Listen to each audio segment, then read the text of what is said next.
Good morning, good morning, good morning. Welcome to another video post of Confessions of an Agent.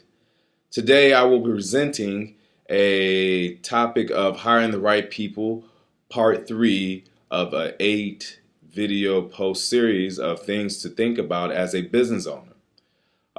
Again, as I just mentioned, we're going to be talking about hiring the right people, knowing your capacity as a business owner.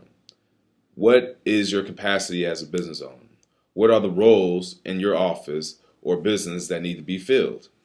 And based on that capacity level, what are the characteristics that you as a business owner will be looking for in each one of those roles? It may not be the same all the way through. For me and my agency, it generally is the same characteristics that I'm looking for everyone. I believe in a team environment, so I'm always thinking about that team spirit. So those characteristics need to be in line throughout the whole office, and therefore translates into our service work that we provide. So the things that I expect out of myself, I expect out of the team members that work with me, and therefore it all translates into the work ethic that we have as far as the service that we provide for our customers. So I'm going to start out with a general idea or outline that I put together for characteristics that I look for when I'm interviewing someone.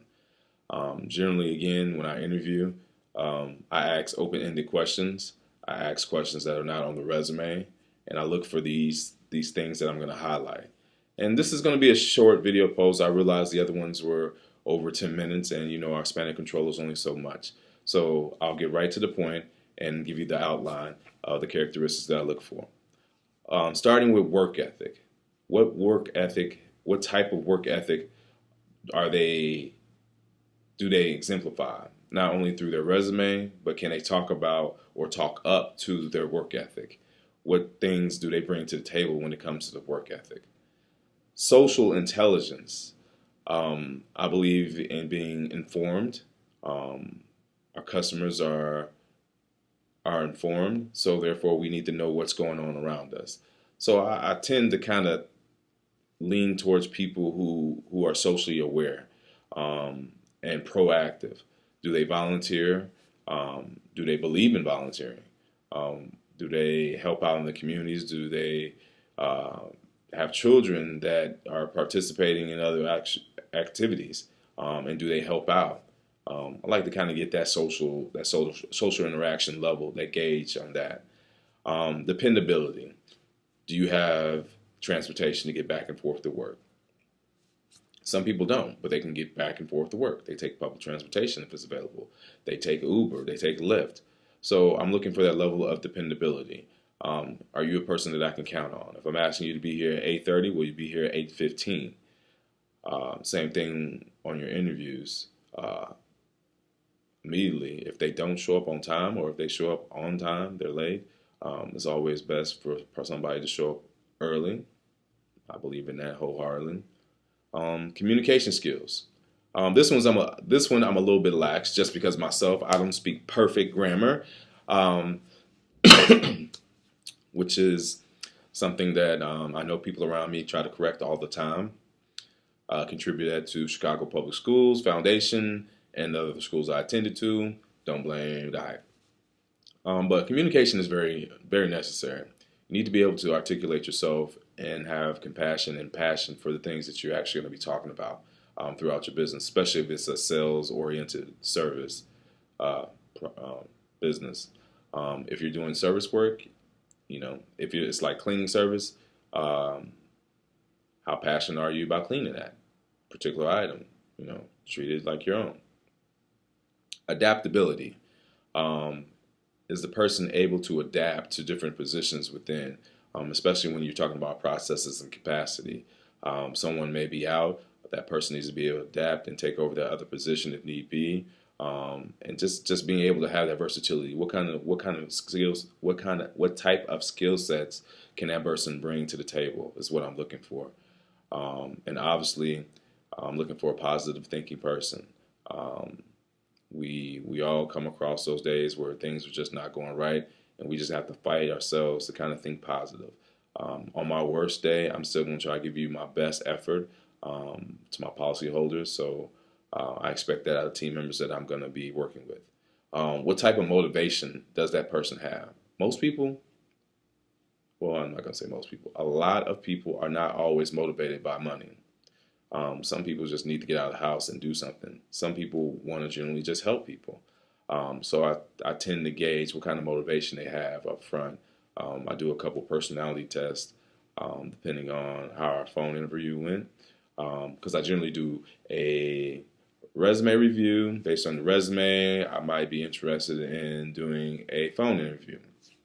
In between those two, I have an assessment that I actually send out to people that they actually fill out, and it gives me gives me a gauge of their understanding on different points that according to that assessment. And then we have the phone interview, and then if the conversation goes well and they kind of spark my attention, and then I'll engage in a one-on-one interview. And then after the one-on-one interview, I typically want them to actually come and shadow the people in our office to see if this is actually something that they are still generally interested in. And then after I complete the shadowing of them in the office, then I ask them to do a couple different items or tasks to kind of bring in.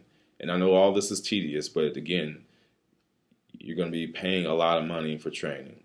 And right now, I've been in this agency for 2 months and 14 days, and I've thrown out a lot of money for training.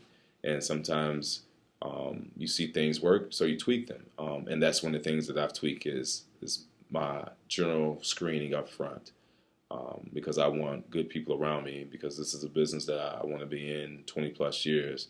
So I tend to do that. And it goes back to that team spirit. What kind of person are you? Are you what we call a farmer that likes to just cater to the people that are existing in your book of business if you have it, or just take care of the customers that you might just have? Or are you that type of person to hunt, go out there and find those prospects and turn them into your potential customers or policyholders down the line? So knowing those characteristics up front for me, again, gives me the general idea of what type of person they will be, what type of fit they will be in the office. Because again, it goes back to my capacity. I'm pointing at the screen like you guys can look at it. The capacity, knowing what type of position and processes that you have in place as a business owner. So again, I hope this was informative. These are things to think about as a business owner. Again, this is part 3 of the 8-point series. Tomorrow we will talk about preventing panic in the office. So contingency planning. What type of contingencies do you have in place if things go awry? Stay tuned. Comments, reviews, please leave them. You can reach me at the office, 708-991-2737, if you would like to have a conversation about some of these topics, or if you have any general questions, period, about your insurance and financial services. Because again, I'm in the business of taking care of people, helping people. I want to make sure people rethink insurance and financial services. That is what I do. Again, thank you again. Till next time.